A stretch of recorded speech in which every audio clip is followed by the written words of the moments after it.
You're listening to the Electronic Media Collective Podcast Network. Yeah, it's a mouthful.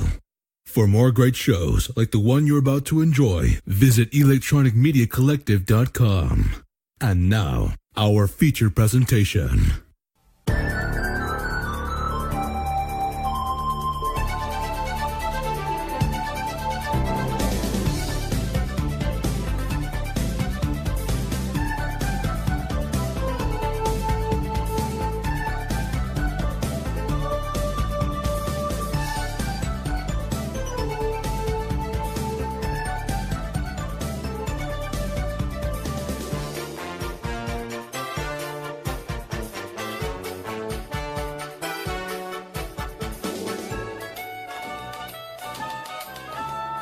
Hello and welcome to episode 8 of Boy Meets World.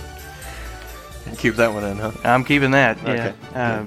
Episode 8 of Boy Meets World, Teacher's Bet is what we will be covering today. We are your hosts. I'm Kyle. Sitting across from the table from me is Steven. Hi, how you doing? So, this one, I go ahead and tell you guys, I felt like it was a much better episode than episode 7, Grandma Was a Rolling Stone. Why? Why? Because I felt like episode 7 didn't really go anywhere. I feel like they just threw Rue McClanahan in there to get like a good ratings pop. So, there's that. Yeah, okay. Maybe so. Okay. Or you're wrong.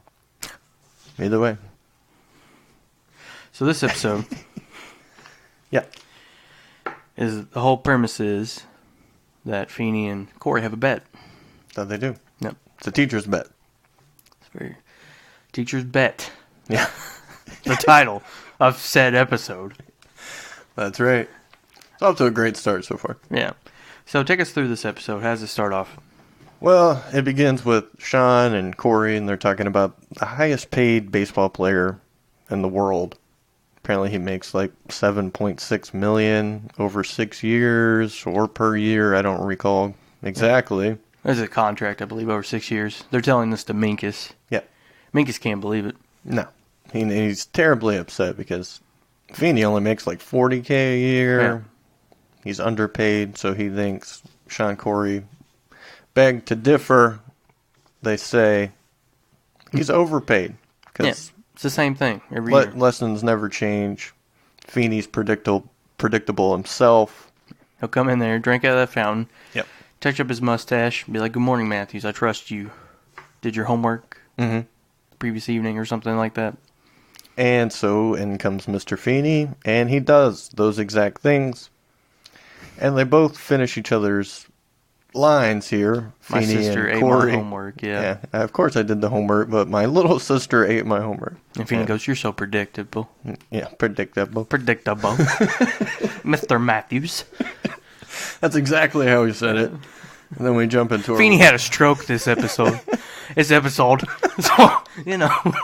just like your co-host over here. Somebody did. Yeah. Then, of course, we jump into our wonderful intro. And then we go to class, and we're talking about social studies and learning a little bit about prejudice today. Yeah. Is this their first, lesson from the outside world? Because everything else so far, and tell me if I need to clarify on this, but every lesson so far has been very insular. You know what I mean? Like household thing, just internal lessons. Mm-hmm. Like figuring yourself out, being conventional, being unconventional. Sure. Accepting people for how they are, which kind of falls into prejudice. Mm-hmm. The other side of the coin. But, you haven't really had a outside... what am I trying to think? What are you trying to think? I am trying to think. What am I trying to think? This shirt must be too tight. It's cutting off the blood circulation. Yeah. I don't know what happened the other episodes because you were shirtless, but... Hey, oh my gosh. What'd you just say? Nothing. Carry on with We haven't your had thoughts. an outside factor in helping the lesson around. I don't know. Fuck it. I'm not trying. As in Linda, Yeah. you're referring to, which we'll meet later on. Yeah. Well, I mean, fuck it. Let's move on. Okay. Yeah. So yeah, we're learning about prejudice and social studies. I feel like, no, I'm not even going to go there. We have a book reading assignment. Yeah. Cory is like, oh man, it's by some girl. I thought you might have something to say about that. By some girl. Yeah. It was written by a girl. Yeah. And that's what she chose to identify as at the time. Yes. I see no problem with that. Well, I thought you would have a problem with a boy saying that basically didn't want to read a book by a girl. Oh, well, that's his choice. Okay. All right, so Cory goes up to Feeney and he's talking about basically teaching 6th grade isn't all that hard. Yep. Because Mr. Feeney was like, hey, you're making this hard for me. You're being a clown every day, talking when you're not supposed to. Yeah. Interrupting my lessons. Yeah.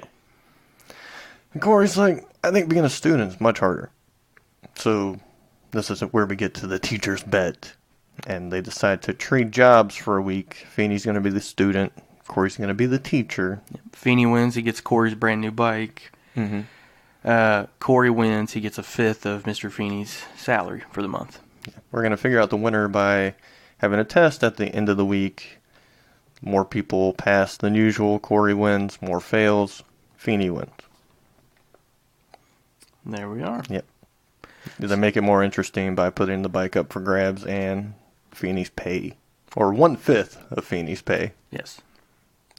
Which, what would that be? More than $5 a week. More than $5 a week? Yeah, that's what Cory's getting right now. Mm-hmm. So it's looking good for Cory. Definitely. Maybe. Yeah, unless he loses that bike. Yeah. We go to the Matthews home. Eric enters, and he has another new girlfriend this week. Yep, Linda.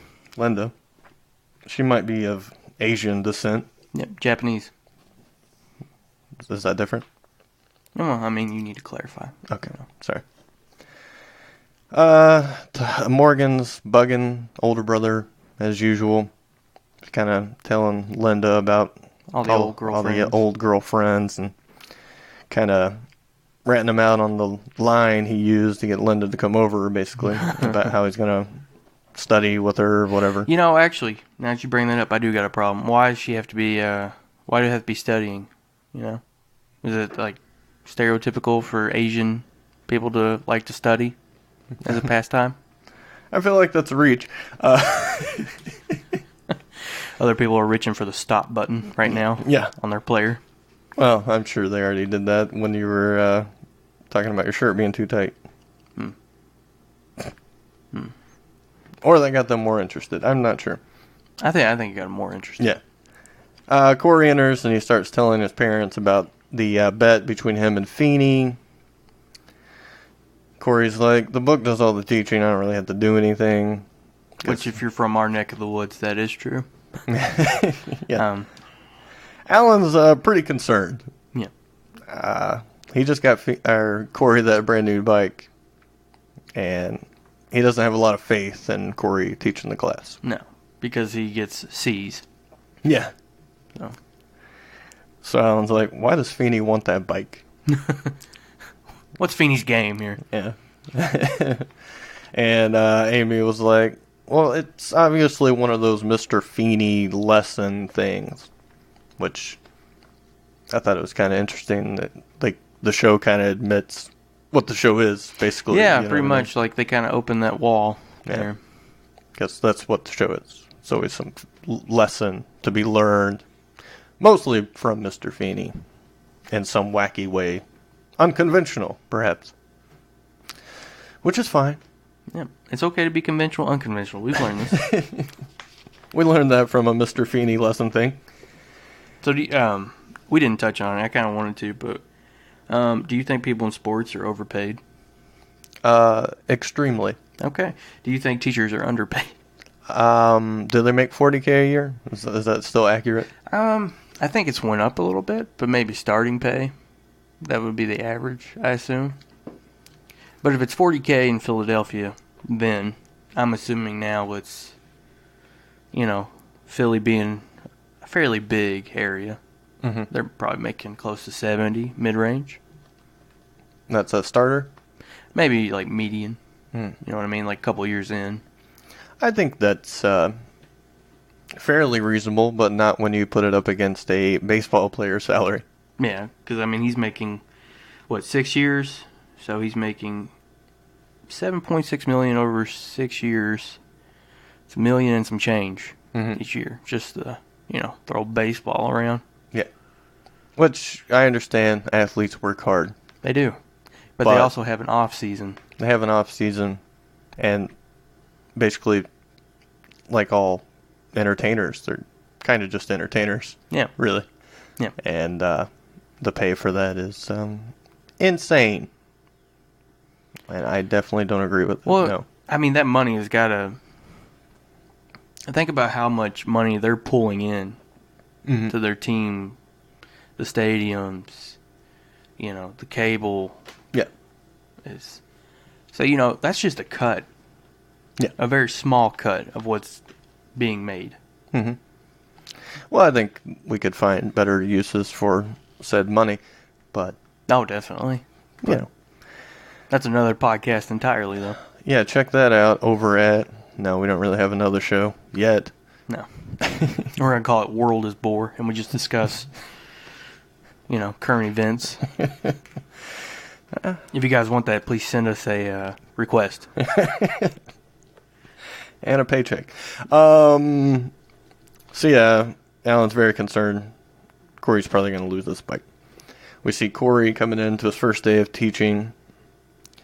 And Minkus is kind of concerned here. He's like, what's going on here? Especially, he's thinking, why Cory, not me? You know what I'm saying? Yeah. He's jealous. Yeah. We think he gives it off like he's concerned, but we know how much of a real devil Minkus is. Is he? Yeah. I don't know what you're referring to here. I'm not referring to anything other than the truth, Stephen. Okay. Cory is now wanting to be called Hey Dude. That's his teacher name. And he makes a new ruling for right out the gate. Baseball hats allowed. Of course they are. Yeah. And somehow everyone has a baseball cap. Yeah. Even though Hunter... Just hidden somewhere in their desk or something. Yeah, Sean's got a Philadelphia Eagles hat. It's not a baseball cap. But whatever. I guess the, design of the cap was baseball. Sure. Just nitpicking here. Topanga wants to wear some things that aren't usually allowed, I guess, for some reason. You got something to say about that? Cory just didn't want her to show up naked. Yeah. Cory makes the assignment for homework, which is the assignment that they had the day before, because he says he was a 6th grader teacher not too long ago, and he knows usually they don't do the homework, so we'll give it another try tonight. Minkus, of course. Well, I did my homework. Yeah, he does it. Probably had an extra essay in there, if we know Minkus by now. So Cory gives him an assignment, which is get a life. So we'll see how that goes as time goes by. Linda gives Morgan a Japanese lantern. She does. Are they just going too crazy with the Japanese? The studying, Asian the stuff? lantern. I'm surprised she didn't walk into that house wearing a kimono. Okay. Maybe next episode. Yeah. She looked. She kind of had that Dawson's Creek thing going on. You know what I mean? No. Okay. She stated as 15, right? Mm-hmm. Looks like she's late 20s to 30. Gotcha. Yeah. Which Dawson's Creek, all those people playing teenagers, they were like pushing 30. I feel like that's every show that says it's about late teen people. Yeah, I guess you're right. For the most part. I mean, I could be wrong, but probably not. You're not wrong. Yeah. You're never wrong. Yeah, I didn't think so. Cory comes home. He thinks he's doing a great job as a teacher. Alan's concern is growing every day. Yeah. He's asking about, well, what are you supposed to be teaching? Oh, it's just a book about Nazis and Jews, a long time ago when prejudice was around. And Alan's like, yeah, a long time ago, huh? Like it's not around anymore. Dun dun dun. Holy crap. Yeah. When we get to it, I have a conspiracy theory for you. Just keep going with the show, though. Okay. And like I said, Alan's concern's growing. He's asking, how does Feeney usually grade? Is it grading on a curve? Feeney takes the test. He's going to score really high, so a lot of people are going to fail, blah, blah, blah. Basically, it sounds like Feeney has screwed Cory. Yeah, hustled him. Yeah. Class next day. Cory is begging Sean to help him get the class back in control. Mm-hmm. We got Topanga sitting on a yogurt cushion. And Minkus is on a bouncy ball. Of course, I mean a yoga cushion, but Cory thinks it's yogurt. Yeah. She also centers herself and will only respond to...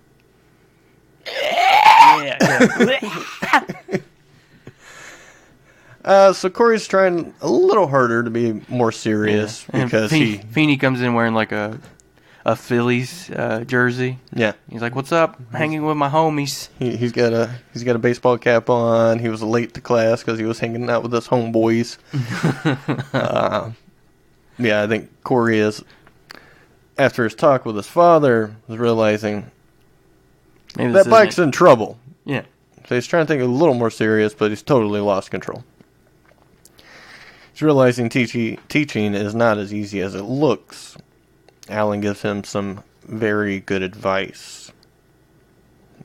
I don't know what that has to do with anything. Very good advice. Yeah.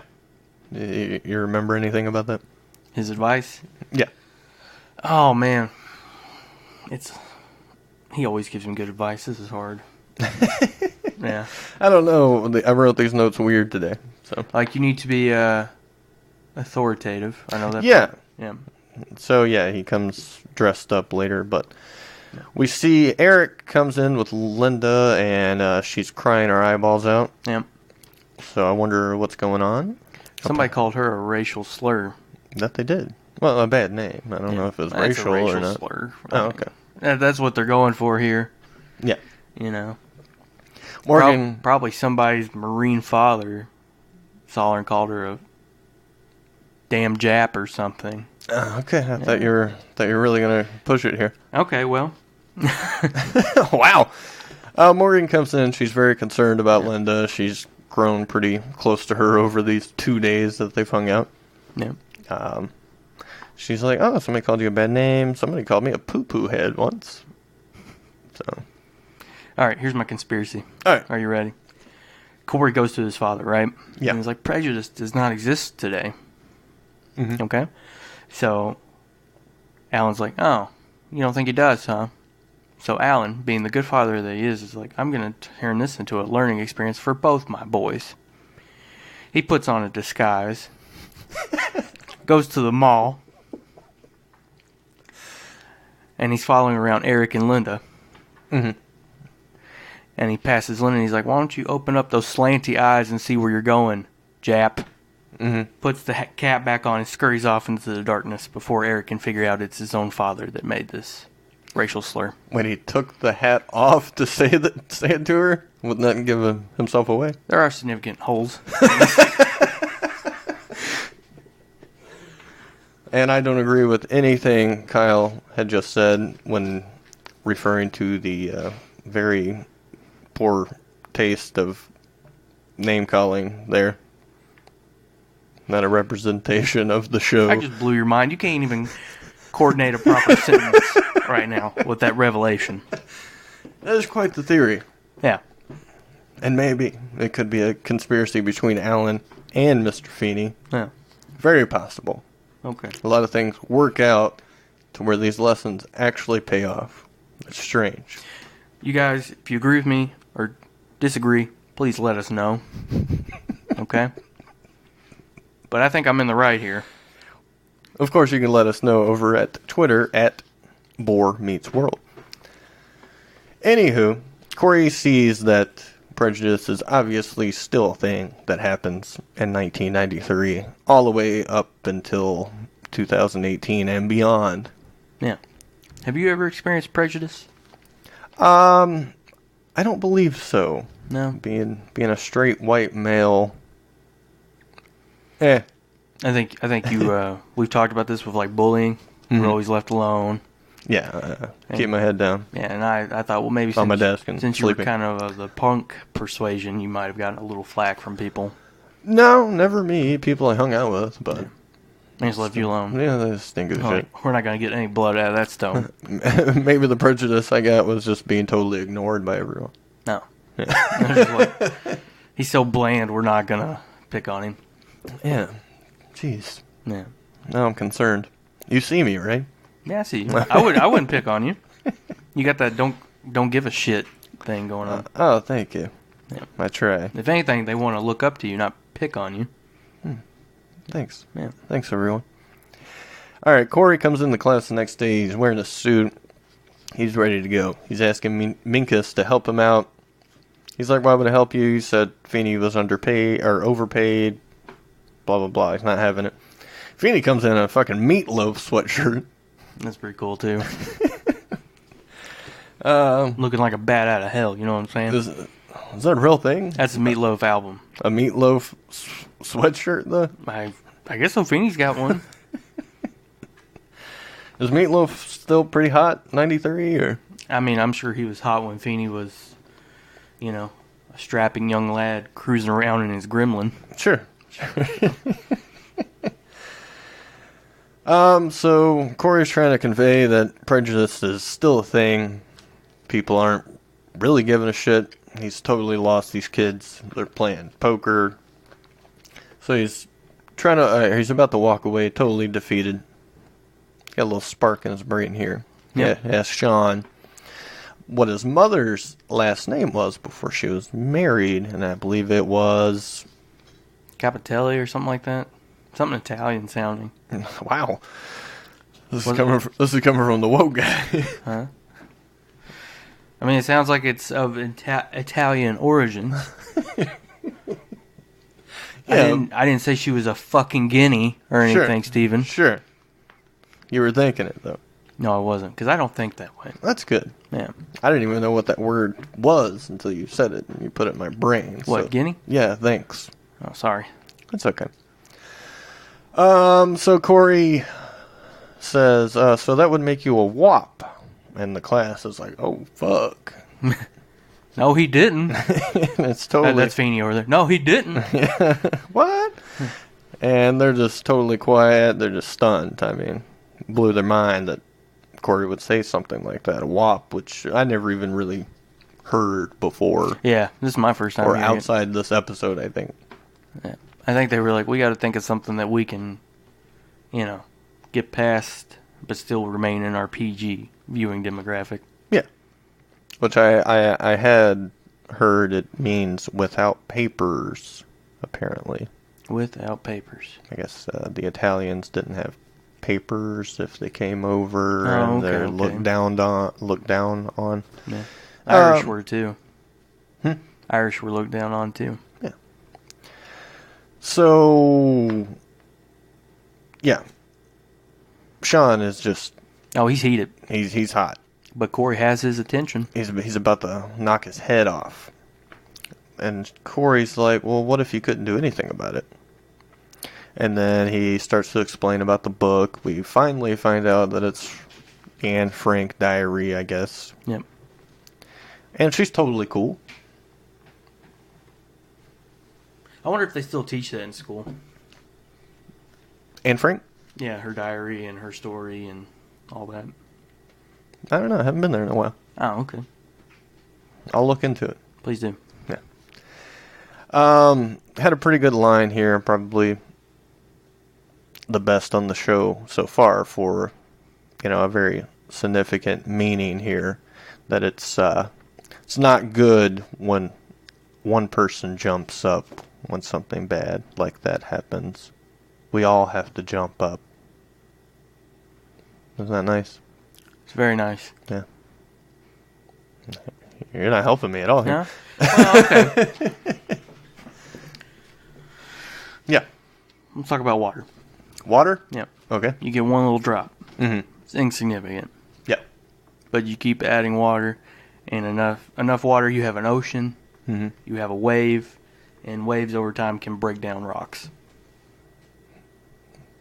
Very good. Thank you. Thank you. Stepping in. You're welcome. Now I'm stepping out. Peace. All right, so it's verdict time. We're going to find out who won this bet. Turns out it's a tie. Same number of students that passed and failed as always, except for Sean. Got a grade higher than usual. Got a big B this time. Cory calling him a bad name. A wop. Really made him study hard, apparently. And that's pretty much the end of the episode. That is. Until our little outro, little ha-ha for the evening. But you got anything before we get to that? Not particularly, no. Okay. Man. At the end of the show, we see Eric come in, and he's like, hey, I'm dating a cheerleader now. Amy's like, hey, what happened to Linda? I really liked her. Turns out she made the team. And Amy's like, oh, I used to be a cheerleader. We had some cool cheers. Eric's like, nah, those things are old, dated, lame. It's cutting edge now. Linda comes in. She does the same old cheer, which is very bad. Yeah. It sounded very foreign. Whoa. What? Foreign? Yeah, foreign. Okay. Not an English-speaking cheer. Okay. Yeah. Yeah. So, you got a bunch of notes there. I don't know if you touched on any of them yet. Oh, okay. Well, we touched on overpaid sports, $6 million for 6-year contract. Underpaid teachers, $40K a year. Which, teachers, are they overpaid? Did we go over that? Because we kind of stopped at the Are they overpaid? No. Underpaid. Are they underpaid? Yeah. Or are they just, they right? Cause let's think about this. Let's think about this, because in our state, they don't make $70K. They probably do make closer to $40K this day and age, 20 years later. Mm-hmm. Is it enough money?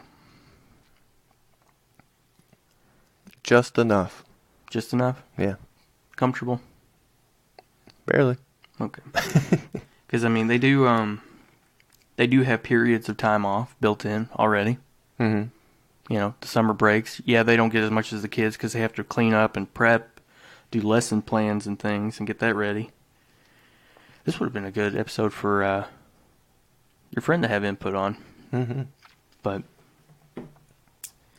they get the Christmas breaks, spring breaks, fall breaks. Random holidays in between. Yeah. They don't draw Social Security. I don't know if that's, well, no, that's a federal thing. So no, they don't draw that. But they don't pay into it either. So that's always staying in their income. Most of them get a pension. Of course, our state, that's currently a hot button issue. It's in the air, I guess. Yeah. Or in the sewer if you try to read that godforsaken bill. But yeah. I just read an article about it the other day. In the first 3 paragraphs, it was like, what? It was just about if it was vetoed or not. Yeah. And I was totally confused. The result I got from it was vetoed or not. We don't really know, but based on the title, you're going to click on this. Yeah. So, and we'll get hits. But let's see, what else do I have on here? Prejudice. Ever experience it? I asked you that, of course. Have you? I'm sure Lord, yes. I'm sure you have, yeah. Yes, I have. But I am considered white because I don't have enough Native American in me to qualify for the benefits. You're check marking Caucasian. Caucasian. What do you mean? I did try to get cheeky in middle school and click Native American, but nothing ever came of it. Definitely couldn't pass for it now. So you're still paying taxes. I'm still paying taxes. Yeah. I'm not eligible for a casino license. Wow. It's true. They do get a good sure cut on a casino. But anyways, I'm seeing some cracks in the Woken image. But no. This is reality here. Yeah. I'm not dressing them down. If anything, they get to take the white man's money. Yeah. Because you ever seen a Native American gamble in a casino? I mean, I would be there. You know me. Yeah. But you're Caucasian. Which that's kind of went away, too. You ever notice that? Like, when you check now, it's like white, black, Hispanic. They're the only ones that still have their race in the checkbox. Is there something there? Something's there. They didn't want to offend somebody. Like, you know, because it used to be African American, right? Right. And somebody's like, you know, I was born in fucking America. Wow. Okay. You need to get to where you're going because this is getting rough. Is it? Yeah. It's been rough for like 29 minutes and 46 seconds. Maybe. I have heard that, though. Like, people get upset because, like, I wasn't born in fucking Africa. I was born in America, and they're right. Yeah.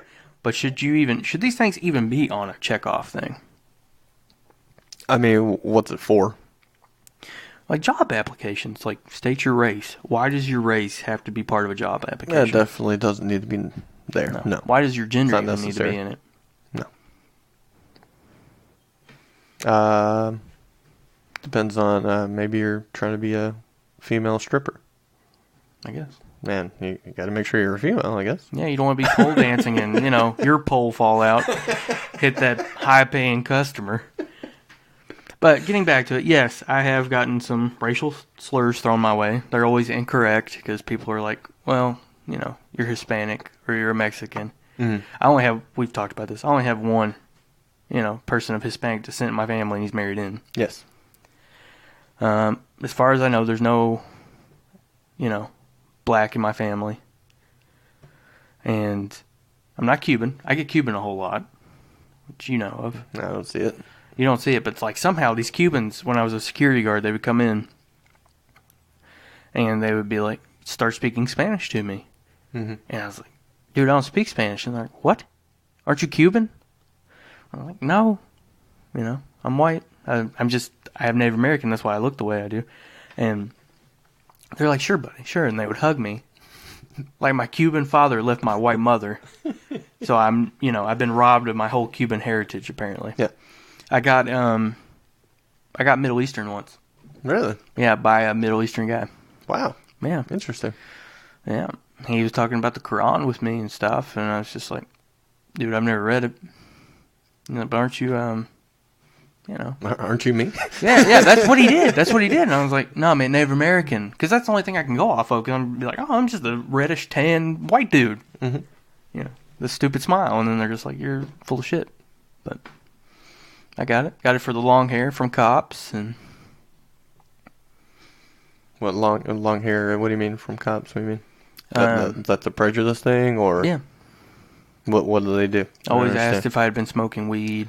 Oh, because you got long hair. Yeah. Well, of course, we all know in the 70s when people had long hair and smoked weed. Of course, even though this was like 2006. But, and then they would ask me if I had Mexican fruit in the car. Mexican fruit? Mexican fruit. Is that a thing? I don't know what the hell that is. I have an uncle who is a cop, and I asked him what that meant. He's like, hell, I don't know. And he knew these guys. Mexican fruit. Yeah. Listeners, tweet in at Boar Meets World. Let me know what Mexican fruit is. Thank you. I mean, that's all I got. Linda looks 30. I brought that up. Mm-hmm. So that sounds like a little ageism going on. No. Just pointing it out. She looks very mature to be 15. Okay. You know. Sure. Linda's racial slur seems forced. I wrote that in because I was like, this seems kind of edged in there, like a way to bring it back to the prejudice lesson. Mm-hmm. Because before, the whole bet thing was the main plot of the, you know, sure, story. And then this was like kind of like a subplot, Eric's girlfriend. But then it all wrapped up in a nice little bow package, so I had to take that forced part off. Alan did it. I'm sticking to that. Okay. And what's a WAP? Solid theory. I told you what a WAP was. Yeah, without papers. Mm-hmm. Okay. Well, that could apply to like any illegal immigrant. I guess so, yeah. Yeah. That's a very woke racial slur. Yeah. I guess. I don't know what you mean. Like, it could apply to anybody of any illegal immigration tactics. No matter what color, what race you're from. You could be a WAP, ladies and gentlemen. So, non-discriminate racial slur. Yeah. WAP is the most woke racial slur ever. You heard it here. All right. Anything else to talk about today? That's it, man.